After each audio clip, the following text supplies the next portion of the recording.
there's so many good ideas come up when you do improv. Yeah. If you're doing improv with good people, Yeah. generally speaking, good ideas come up, and so you want to lock those down and make more of them.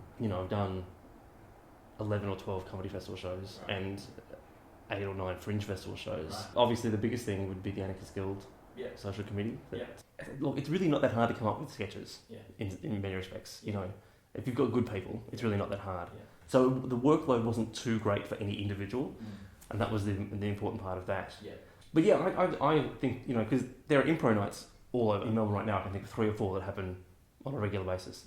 And of course there's stand-up everywhere, because running a stand-up night is essentially an organisational problem, not a content problem, because there are always people who want gigs, and all you've got to do is make sure they're there and you've got an audience. But I do think that, there is a room for, in the comedy world, regular scripted material. And I think that the thing that prevents people from doing it is a heck of a lot of work. I think that there are essentially 2 sorts of sketches. One is the sketch that builds to a punchline, and one is the funny situation sketch. Like, you think to yourself, oh, what if this person was in this place? And then you write that. And those are the sketches that often don't have endings. Because, you explore the idea of this person in this place, but there's no ending to it, which is, the classic problem with sketch comedy. I mean, you think about all the Monty Python sketches that clearly had no ending, and so they did something weird, Or then there's the punchline sketch. You think, oh, I know what the joke is. I've now just got to build something. It was your first go. If you were to start writing a sketch, you sit down. The best thing to do would be to have 2 characters who wouldn't meet and see what happens with them. That would be the easiest way to go. I mean, it might not end up being the great sketch. It might not end up being a sketch you put into a show. But that would be a great place to start. We've all seen shows where there's someone who stands out, or there's someone who's not as good, and you do wonder what happened to make that appear on stage. Because I think one of the most important things of being in charge of a group like that is to make sure that sort of thing doesn't happen, that there isn't clearly someone who's really strong and someone who's not so strong, that you want to play to everyone's strengths as well. I think, you just work with the people you want to work with. I don't think you have to worry about ticking boxes or filling criteria, not when you're doing it for yourself. I firmly believe that if you think something's funny, chances are there are other people who will think it's funny. And the trickiest part in all of comedy is getting those people to know that you're on and then come and see you. There's an audience for everyone and every sort of humour. You're not marketing to everyone, really. You should be marketing to these people who actually would enjoy your show.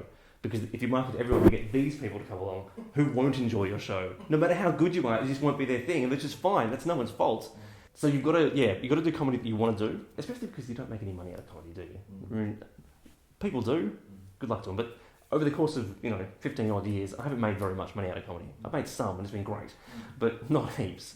So you've got to do what you want to do. You've got to put the comedy on that you want to put on, work with the people you want to work with. And then hopefully you find the right audience to come and see that and enjoy it all together.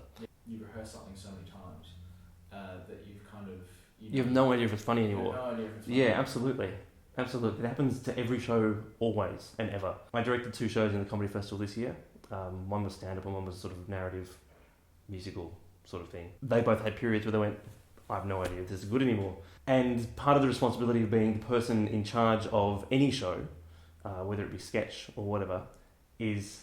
you have to remember how you laughed when you first heard it, because your audience is going to hear it once and that's it. They're never going to hear it again. The system I use, usually, don't tell me your idea, write your sketch, bring it. If it's good, it's in. If it's not, it's not. That's it. So you get one chance to do it, so do it properly.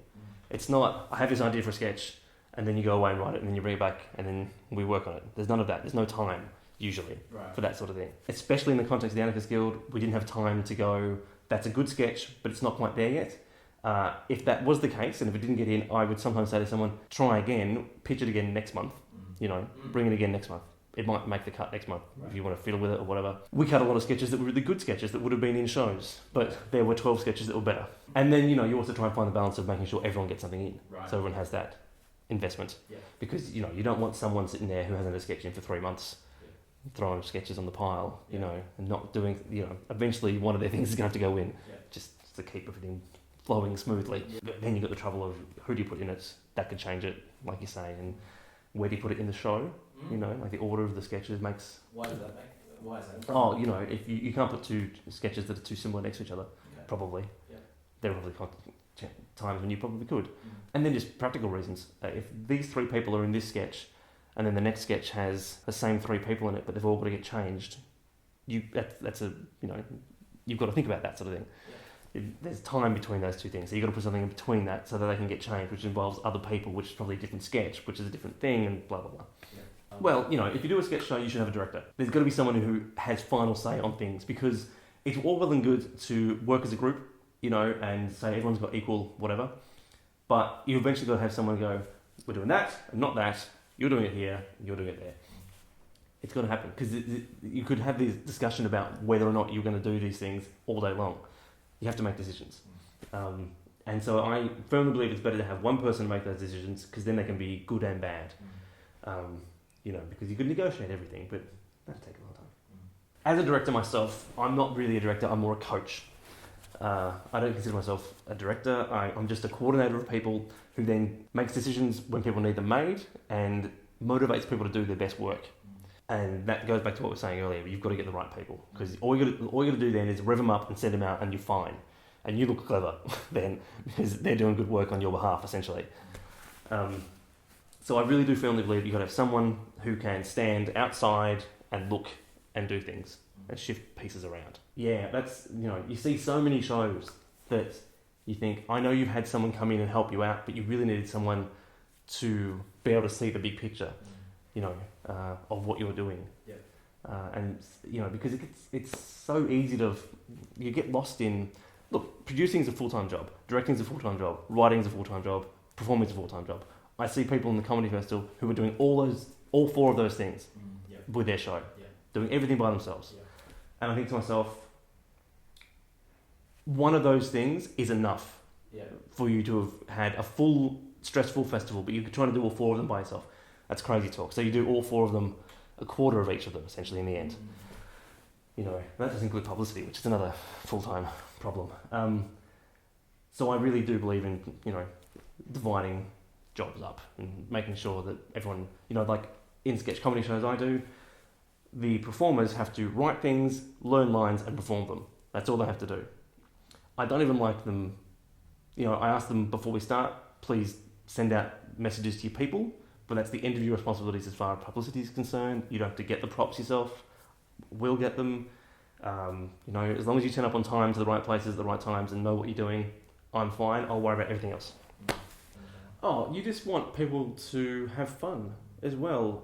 I think that's the most important part at that stage, because it is a lot of hard work and you can lose sight of why you're doing it. And then you get to that stage and you go, remember why you're doing this. Remember why you ended up here. I like to ask cast members before we start, how did you end up here? Why are you in showbiz, essentially?